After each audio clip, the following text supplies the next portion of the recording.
Hello, this is Vanessa Saracusa. Throughout this podcast, I will be discussing my studies in Muse 150, as well as my personal philosophies regarding the articles we have read throughout the semester. Dr. Alice Hammel's visit was most definitely a semester highlight. Dr. Hammel is incredibly intelligent in the fields of special education and music education, and she shines such an empathetic and purposeful light on America's special education programs. In the article written by Dr. Alice Hammel, she entitled it, Teaching Music to Students with Special Needs, a Label-Free Approach. Dr. Hammel discusses inclusion in the 21st century. Something that stuck with me from this article and her presentation was Dr. Hammel's label-free approach. She had us perform an activity where we would shout out ways we label people. It was shocking to find out that a lot of the labels we commonly use are in fact very offending and categorize someone just based upon how they look or act. Dr. Hammel's label-free approach aims at destroying these labels and instead just recognizing everyone as human. I definitely took a lot from this activity and her article because this can be applied to outside classroom very well.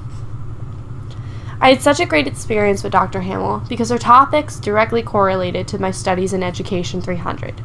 Within my Education 300 class, we were discussing special education and disabilities, and it gave me a better understanding within the class. I also found these two experiences with Dr. Hammel and in my Education 300 class to be helpful in my own personal life. This past summer, I was a nanny for Bella. And yes, Bella is labeled as disabled. However, with consideration to Dr. Hammel's approach, Bella is a 12-year-old who loves to play drums and loves chocolate milkshakes. We spent the summer walking around downtown Princeton, shopping, watching movies, going to the library, and eating ice cream, of course. Bella's favorite thing in the world, though, is to watch Victorious, but she gets upset sometimes because the show is over. It's so easy to just say, oh yeah, Bella has ADHD and dyslexia and autism and... However, that doesn't tell you anything about her. Instead of just labeling her as disabilities, I am now trying to dedicate myself to telling others about Bella through our really fun summer together, rather than her struggles and downfalls. Dr. Hammel's label-free approach really inspired me to think this way now. Something that I have struggled with, however, involves assessment. Personally, the word test, assessment, exam really scares me. I have awful test anxiety and find myself always nervous before any exam, even if I know the material very well. My ideas on assessment were challenged in William Bauer's article, Music Learning Today. In this article, Bauer explains that assessment should help the learning process rather than just test it. This was a big revelation to me because I realized I never felt like my tests were helping me learn.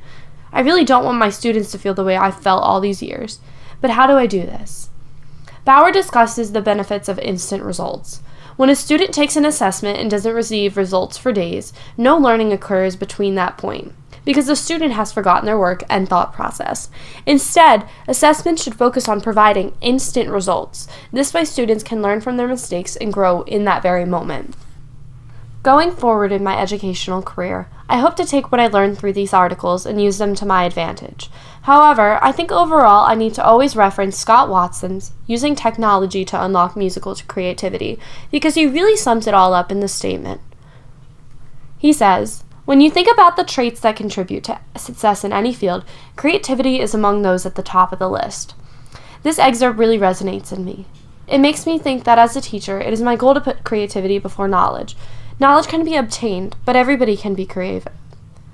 However, sometimes the intense pressures of gaining knowledge can restrict creativity until it is no longer there.